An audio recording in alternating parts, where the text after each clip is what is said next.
नमस्कार सर्वांना, इझी रेसिपीमध्ये आपणा सर्वांचं खूप खूप स्वागत आहे। आज आपण करणार आहोत अंड फोडून मस्त अशी रस्सा भाजी। तर त्यासाठी मी इकडं कढईमध्ये कांदा घेतलेला आहे। कांदा तेलावरती चांगला परतून घ्या। त्यामध्येच मी टाकत आहे 4 लवंग आणि 4 मिरं टाकते आहे। त्यानंतर लसूण टाकायचं आहे, एक तमालपत्र टाकणार आहे आणि आता याच्यामध्ये टाकणार आहे मी खोबरं। तर इकडे ओलं खोबरं घेतलेलं आहे मी, तुमच्याकडे नसेल तर सुकं खोबरं घेतलं तरी चालेल। तर इकडे छान असं परतून झाल्यानंतर थोडीशी अशी मध्ये कढईमध्ये जागा करणार आहे आणि त्याच्यामध्येच बेसन पीठ भाजून घेणार आहे। 1 चमचा बेसन पीठ चांगलं तेलावरती भाजून घ्या, त्याच्यामुळे त्याच्यातला जो कच्चेपणा असतो ना तो निघून जातो आणि रस्सा दाटसर व्हायला मदत होते। तर चांगलं परतलंय, हे साईडला काढून ठेवायचं थंड करण्यासाठी। आता त्याच कढईमध्ये मी अंड फोडून घेते आहे। तर इकडे मी थोडंसंच करणार आहे, त्याच्यामुळे 3 अंडी घेतलेली आहेत।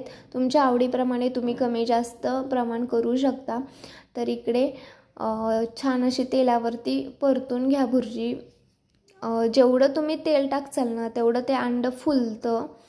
तर चांगलं परतेपर्यंत आपल्याला हे असंच ठेवायचं। इकडे बघा छान असं परतलं गेलेलं आहे। तर आता हे काढून घेऊयात आणि याच कढईमध्ये मी रस्सा करणार आहे। तर तेल टाकायचं आणि तेलावरती जे आपण कांदा लसूण खोबरं वगैरे परतून घेतलेलं आणि त्याची पेस्ट केलेली आहे आणि ती पेस्ट आपण याच्यामध्ये टाकलेली आहे। जर बारीक पेस्ट होत नसेल तर थोडंसं पाणी टाका आणि एकदम बारीकसर अशी ती करून घ्या। तर इकडे बघा छान अशी तेल सुटेपर्यंत पेस्ट परतलेली आहे आणि त्याच्यामध्ये टाकलेले आहे धना पावडर, लाल जी आपली लसूण कांदा मिसळलेली चटणी असते ती टाकलेली आहे, लाल मिरची पावडर टाकलेली आहे, नंतर हळद टाकलेली आहे, अगदी थोडंसं लाल तिखटसुद्धा, म्हणजे तुम्ही जे रोजच्या भाजीमध्ये तिखट मसाले टाकता ते सगळे टाकायचे आहेत। त्यानंतर असे परतून घ्यायचे, ते तेल सुटेपर्यंत पटकन तेल सुटतं। मीडियम गॅस ठेवायचा आहे। मस्त असं तेल सुटेपर्यंत जर तुम्ही परतलं तर मसाल्यातला जो कच्चेपणा असतो तो निघून जातो।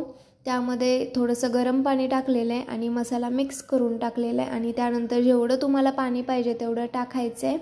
वरून चवीनुसार मीठ आणि कोथिंबीर टाकलेली आहे आणि छान असं उकळी आल्यानंतर मी जे आपण भुर्जी करून घेतलेली आहे ना अंड्याची ती टाकलेली आहे।